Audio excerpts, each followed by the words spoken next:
Sherry Peel Jackson. She is an ex-IRS agent, CPA, fraud examiner.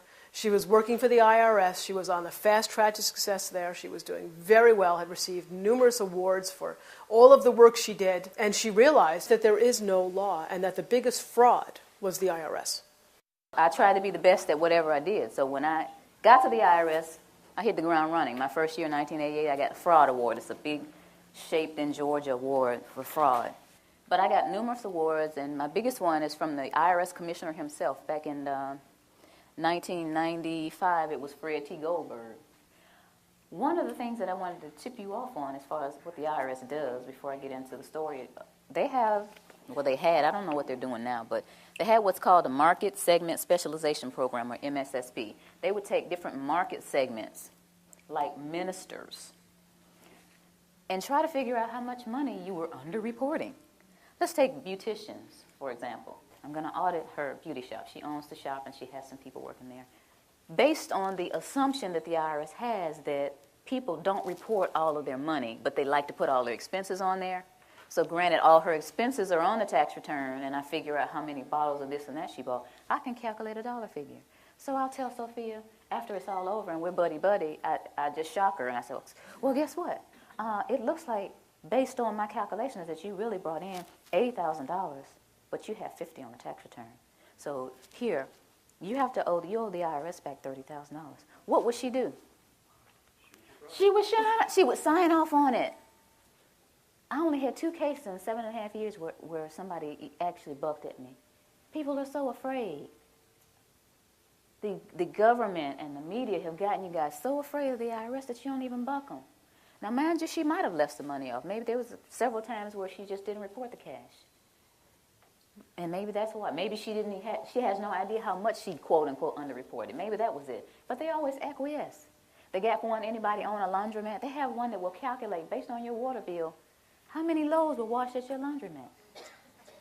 And the point to all of this is what they do to people, and people just acquiesce to it. When I quit the IRS in 1995, and after maybe a year of being Jim Cleaver and realizing that that was just not me, I hung my shingle, which in accounting terms or business terms is you start your own business. Now, you know that picture of Uncle Sam, the one that says Uncle Sam wants you? I used that same picture, and I had it really big, and I says, Uncle Sam wants your money, but I'm a former IRS agent. I'm going to show you how to get it back. You know, the people came running. And then these people start coming to me saying, I keep hearing that we're not supposed to pay tax. Or I keep hearing that the tax law is a fraud. And like I said, I was raised differently. I never would look at that person and say, you're a cuckoo. I wouldn't even think it. It was like, okay, you know, in this back burner back here, I would think to myself, okay, there's some people out there that actually think that the income tax doesn't apply to us, or it's a fraud, or it's being misapplied. But I didn't do anything about it because, remember, I'm rolling along with my little businesses and whatnot. So one night maybe in early June, one of my pastor clients called. It was night. It was about 9 o'clock at night. And she said, you know what? I think it was maybe a Wednesday night, after her Wednesday night service. She said, I've got this parishioner that just keeps bugging me about this income tax. She's talking about that we're not liable for the income tax, and she wants to talk to you. Can I give this lady your telephone number? And I said, okay. So maybe about 10 minutes later, this lady called me. She said, I have a question for you. Are we supposed to pay income tax or not? And I said, okay. Do you want the cuffed answer or do you want the real answer? She said, I want the real answer. I said, well, I really don't know. You know, even though I'm a former IRS agent, I haven't done the research, but I hear that there's a credible body of evidence out there that says that we don't owe the income tax. I was okay. I mean, I took the information. I was sitting there listening like, okay. And, you know, I said, okay, this lady had a lot of information. I don't know where she got it from.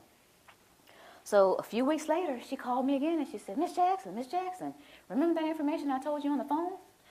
It's in the USA Today. Pull it up on the internet. Okay, so I got the USA Today. It was July 7th, 2000. And it says, Dear we the people, most citizens are not required to file an income tax return. The 16th Amendment to the Constitution is a fraud. And if you file, you waive your Fifth Amendment rights. I said, okay, that's some of the stuff she was saying. Now, this is a lot of reading. But I kept reading because I was very interested, you know, being a CPA and into fraud and all that. I wanted to see what was going on. So here in the third column, it says, no one has been able to collect the $50,000 reward offered by Bill Conklin to anyone that can identify the section of the Internal Revenue Code that makes a typical worker liable for the income tax. I'm serious about winning is $50,000. Okay, so it's at my desk. Basically, I just shoved everything off my desk and got the codes out, the regulations out, the tax guide. I got on the internet to look at the Cornell University site, all these different things, and I started researching. And 2 weeks later, I said to myself, oh my goodness, we have a problem here. It doesn't look like I'm going to win this money. And I was sitting there at my desk thinking, this thing is a fraud.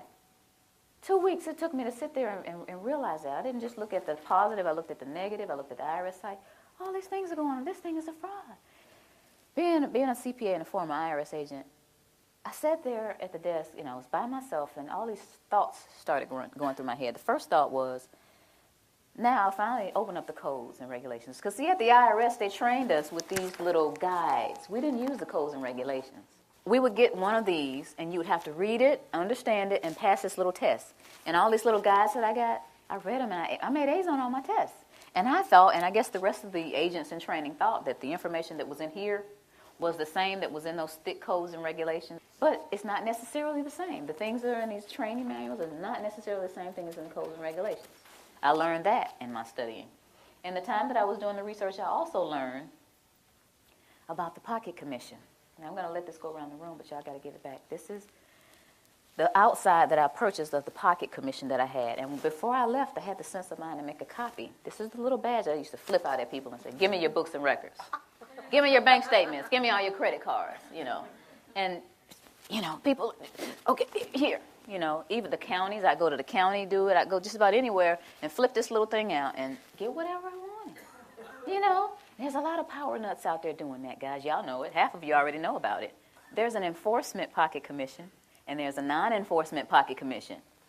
And I started looking back at this thing. It has SER, Southeast Region. First of all, I'll read it. It has my picture up here, and it says, Sherry Jackson, whose signature and picture appear above, is duly commissioned as Internal Revenue Agent and has authority to perform all duties conferred upon such officers under all laws and regulations administered by the Internal Revenue Service, including the authority to investigate and require and receive information as to all matters relating to such laws and regulations.